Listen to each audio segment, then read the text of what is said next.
On this episode of our Axis and Allies Global 1940 Second Edition tutorial series, we're going to go over the strategic options for the minor powers. The minor powers being China, ANZAC, and France. None of these powers really deserved a full video because they're all just so small and not necessarily irrelevant, but they're not going to be tipping the scales in any significant way. All right, so we'll start with China.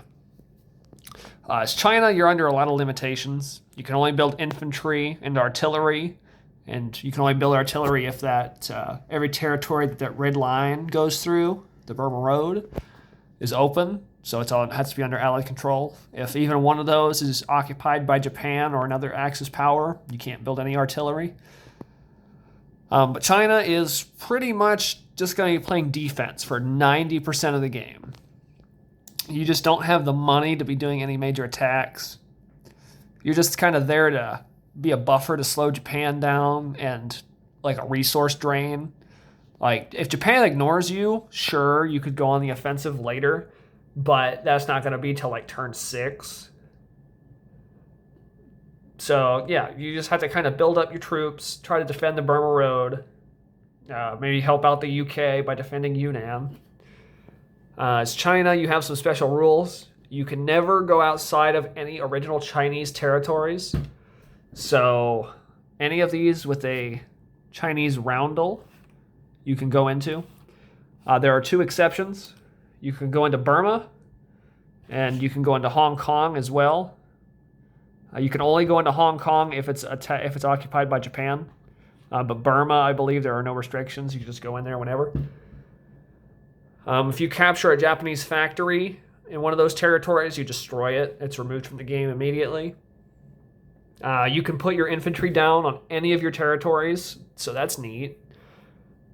You're not really bound to any kind of factory locations, that's something. And another important thing for China is you start with this one little fighter here. Those represent the Flying Tigers, some like American volunteers. But it's a Chinese unit. Don't lose that. Don't ever lose that. Don't put it in any kind of risky situations. It should always be protected because you don't have anything else to hit hard. You don't have any other aggressive units besides that one, unless you start building a bunch of artillery. Next, we have ANZAC. That stands for the Australia-New Zealand Army Corps. ANZAC is definitely the most relevant out of the 3 we're going to talk about. You can do the most things, but still, you're pretty small. For ANZAC, I think you just need to be building infantry, at least for a while. You need to build enough infantry that Japan can't come over, sneak in, and take you down. I would say once you have like 15 to 20 infantry here in Sydney, you'll be good to go. Then once you have that, maybe start building some subs, or I like to build fighters. And then I send all my fighters over here to Malaya to try to protect it. I would really be building a lot of other things. I mean, you can build whatever you want. It really just depends on how your game's looking. I just really recommend speccing into infantry than fighters.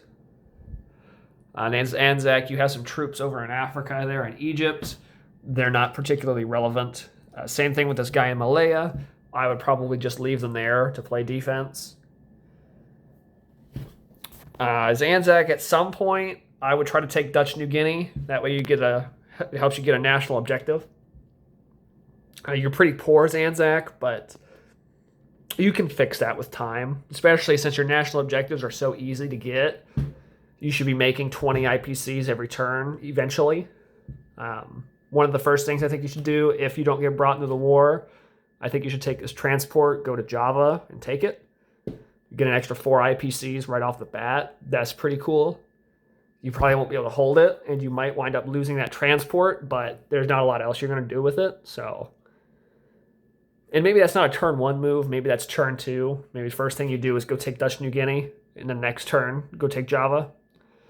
But, those are options. That's pretty much all of ANZAC. And finally, we have France.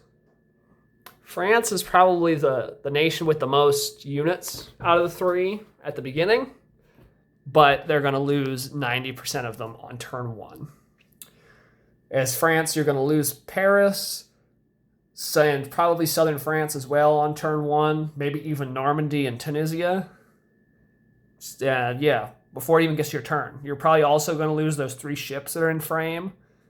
So you just don't really have much. You might have 7 to 10 infantry left, maybe an artillery, maybe your 1 destroyer down there. You're not really that relevant. As France, just kind of slowly move your stuff along, help defend certain areas. Like this guy here, I like to move him all the way over to Egypt. Same thing with the guy in Syria. I either leave him there or I bring him to Egypt. Everything in North Africa, I typically pull to Morocco. And if the British can get a transport down here, maybe transport them to Gibraltar. The stuff in London, the fighter you might use to scramble when the Germans attack. If not, I'd send it to Gibraltar. The 2 infantry, I typically send to Scotland and then bring the 2 British infantry down. But other than that, you just don't have a lot as France. You're not particularly relevant. You don't have any options. Like, it's even worse than Italy. Like, it's effectively guaranteed unless you're playing against someone that either has no idea what they're doing or they roll like the worst dice rolls imaginable.